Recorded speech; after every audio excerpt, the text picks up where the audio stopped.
Hey you guys, it's me Gemstone at tarothealing.com. I hope you guys are doing really well. This reading is for the Taurus earth signs. So I'm going to be using the Deviant Moon Tarot, and I'm first going to be starting off with your finances like usual, then moving on to your relationships and your spiritual cards. So Taurus, let's see what's showing up for you. Okay. Taurus, your first card is the Seven of Pentacles with the Five of Swords, with the Hermit card. So what I see for you is you've been waiting around for something to pay off for quite some time. I kind of feel like you're gonna feel shortchanged in this situation once the payoff. This is two ways it can come about. It's either that you've been waiting for a payoff to come through and it either doesn't, not the time that it's supposed to anyway, or it does, but it's like you're kind of feeling shortchanged once it does come through. So it's almost like if it was a settlement of some kind, it's not gonna be the amount of money that you thought it was gonna be. Or again, it may take much longer than they said it was gonna take. But something is not, something in your finances is not going the way you expected it to, or maybe that you even agreed with another person that it was supposed to.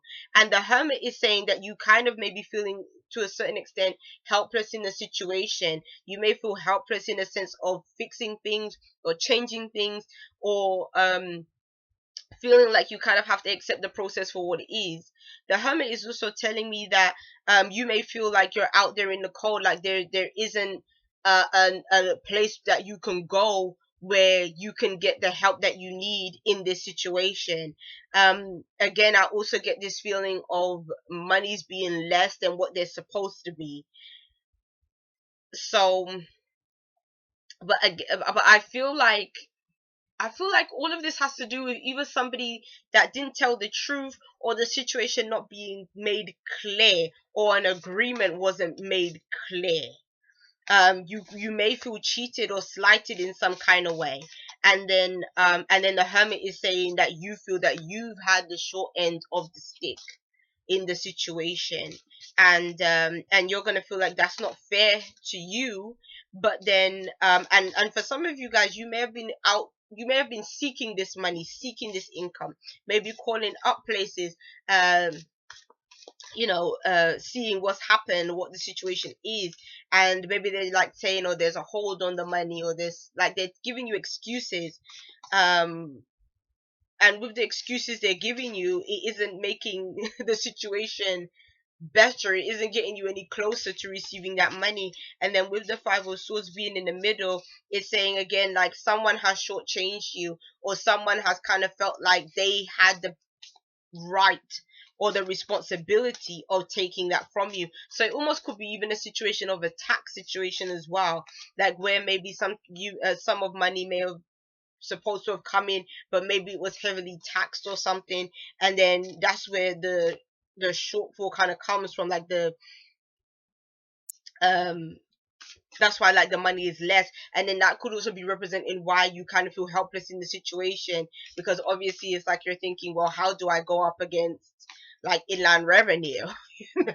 How do I go up against these people, and then you're kind of feeling like, well, this is just useless. So yeah. So let's move on. For those of you that are single, let's see what shows up for your cards.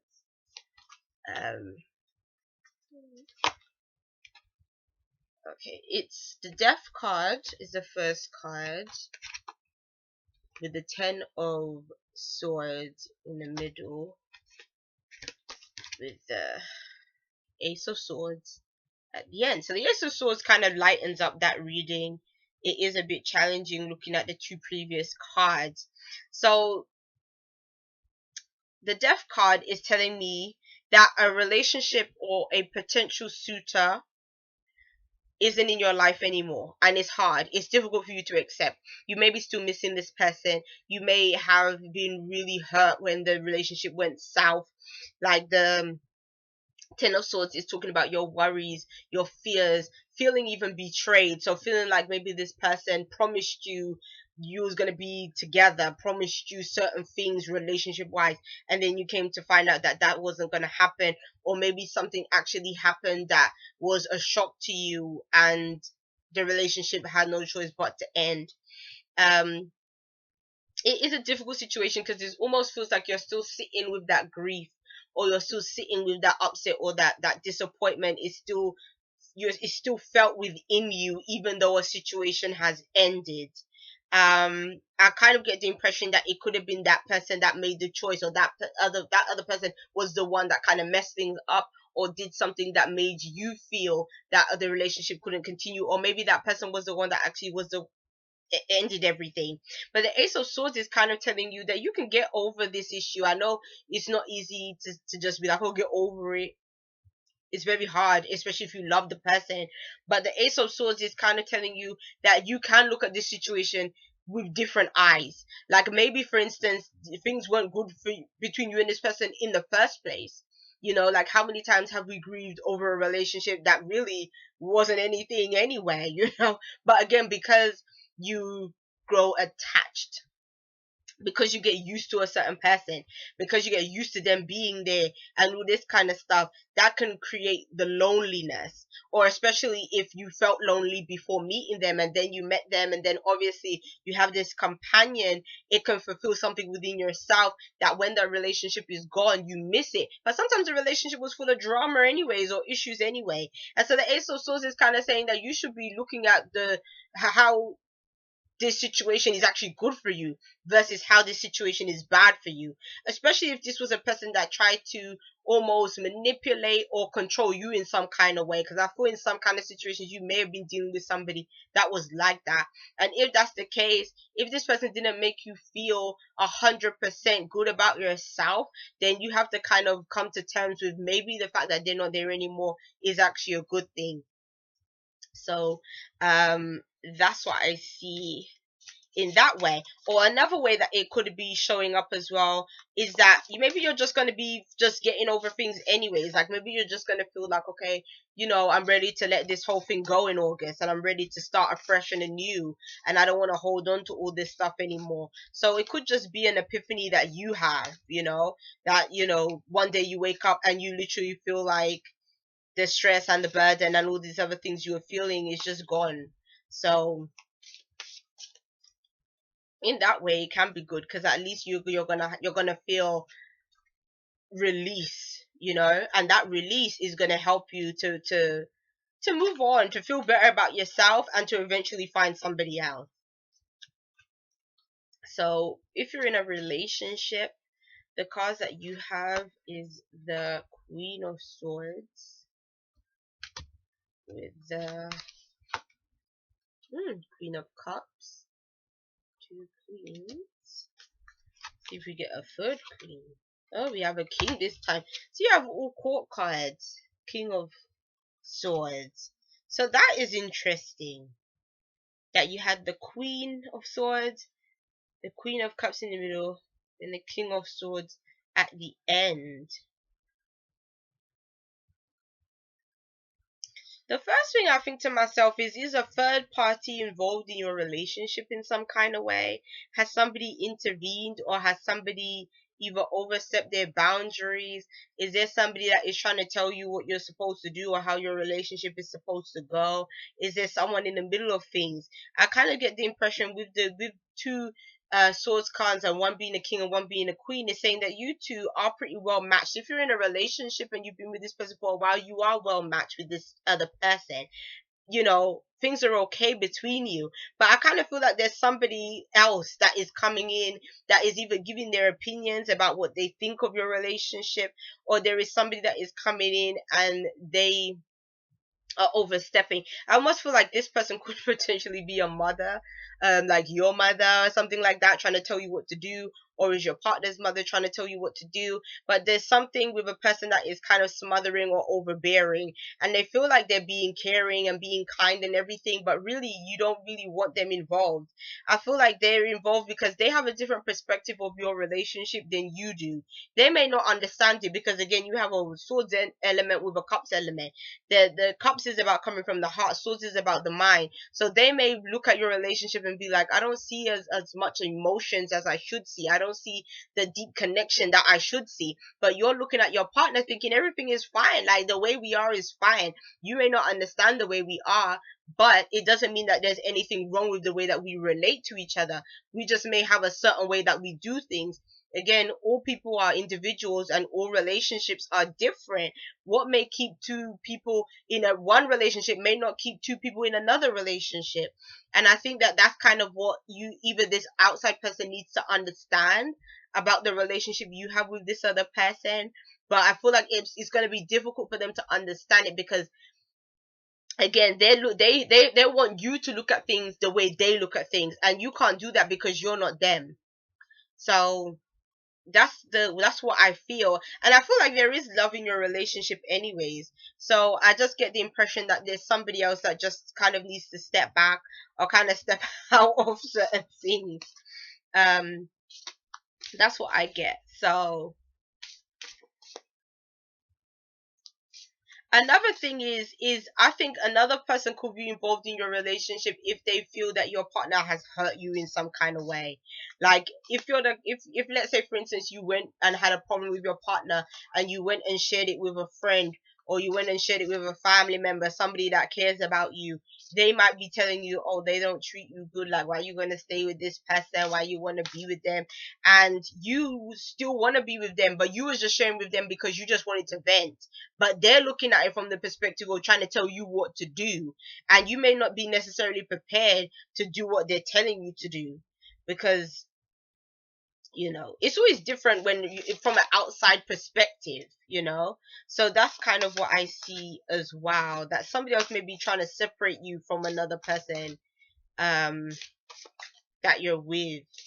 Maybe they feel like they just don't make you happy. um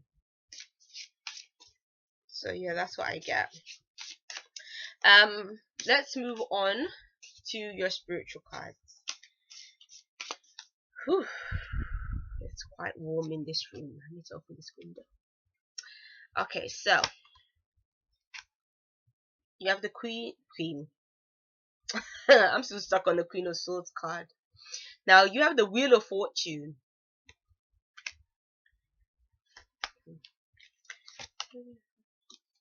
With the Ten of Pentacles. With the Five of Pentacles. So it's your spiritual cards. When the Wheel of Fortune shows up, it reflects big changes of fortune, big changes of things that can be happening around you. The Ten of Pentacles represents family connections, represents stability, legacy, children, connected with legacy, all of that kind of stuff, and generations of family. So grandparents to grandchildren to all going down the family tree almost. And then the Five of Pentacles is represent when you feel short of something, you feel like you're lacking in something, maybe feeling like your family have money or your family are stable but you're not stable. Maybe you felt cut out of some kind of inheritance and something that you didn't receive, because the Wheel of Fortune with the Ten of Pentacles could be talking about money situations. And again, I had this feeling of money that should have been owed to you or should have came to you being short, and I almost feel like your spiritual cards is talking about the same thing, with those two kind of uh cards that can connect with money and finances, things that you were hoping for going your way, going in your favor, and then in the end it doesn't turn out the way you wanted it to, and you kind of feel out in the cold, or not feeling supported, not feeling helped in some kind of way, not feeling helped by also people that you feel should have helped you or should have been there for you. So to a certain extent, you may be reaching out to certain people that and they may be not coming through for you the way you would like them to, or the way you thought that they would. That could be the case also. How this could be affecting you on a spiritual level is the Wheel of Fortune is teaching you that even though, like, the message that the Wheel of Fortune has is, when we attach ourselves to the edge of the wheel, then we're always going to feel bad about certain situations and then good about certain situations, because we're looking at things um from the idea or from the perspective of, when something lands in my favor, it's good. When something doesn't land in my favor, it's bad. But when you stay in the middle of the wheel and you're able to feel a contentment with not just with that is material or physical, when you're able to find contentment in your own life the way it is, and with your own self, fully accepting yourself, fully loving yourself, fully owning up to, okay, this is who I am. I'm not my material possessions. I'm not where I live. I'm not my identity. I'm not just the color of my skin, but I'm a spirit that is greater than all of those things, and my intentions on this planet are bigger than all of those material things. Then even when we are lacking or when we're short on material things, we can still feel good about ourselves, and we can still feel that the amount of money we have in the bank doesn't either make or break us. I'm sorry, I'm trying to adjust this thing, but it's just driving me nuts. When I finish the video, I'll probably sort it, but it's staying a bit better now. But it's like, it's that kind of thing. So basically, it's like, when you look at the top of the card, you can see there's a devil at the top.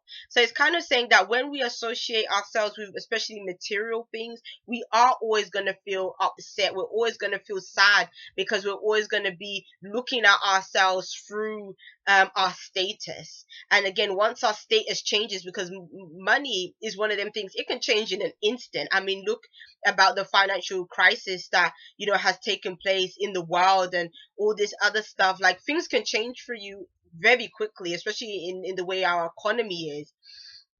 It's not a stable system at all. And so it's kind of telling you that you have to kind of place a greater value on maybe things that money can't buy, like relationships, like your family, like your friends, like the people that are very close to you. Have you really been valuing those things as much as you could? Or has money or material things taken a higher value in your life than anything else? And so, yeah, that's what I kind of see for you, Taurus. Peace and many blessings to you. I'll be seeing you.